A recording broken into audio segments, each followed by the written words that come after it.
Ang Magnolia Hotshots ay iniulat na naghahanap ng pagbabago sa coach, pagkatapos ng isa pang maagang paglabas sa playoff, kasama si Chito Victorero na posibleng palabas na.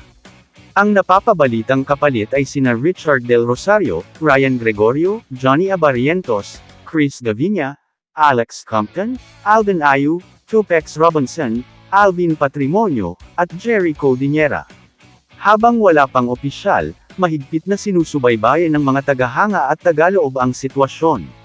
Nakatakdang magretiro si Rene Pardo sa pagtatapos ng season. Ito ay maaaring magbukas ng pagkakataon para kay Coach Chito Victorero, na umakyat bilang team manager o alternatibong gobernador. Kung mangyayari iyon, maaaring pumalit si Richard Del Rosario bilang head coach, kung aprubahan ni Coach Tim Cohn. It's about time na ibuka ni Coach Richard ang kanyang mga pakpak. Isang PBA conference na nagsimula sa 6-0 at lumabas na championship contender, ay biglang nauwi sa heartbreak sa altar ng hindi naaabot na mga inaasahan.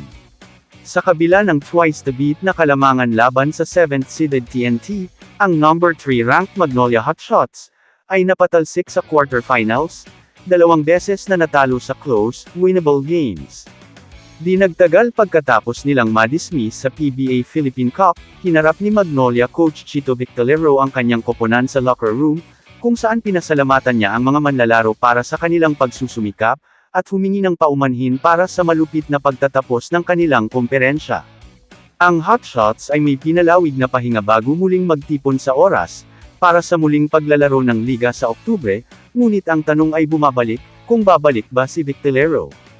Habang sumuko si Victorero kung sinong player ang ilalagay at kailan, kahangahangang binasa ni Chot Reyes ng TNT ang kanyang deck, sa paraan kung saan naglaro si Mike Nieto, sa makabuluhang spurts habang pinaalalahanan tayo ni Brandon Ganuelas Rosser na siya ang number 1 overall pick, 2022 PBA Draft.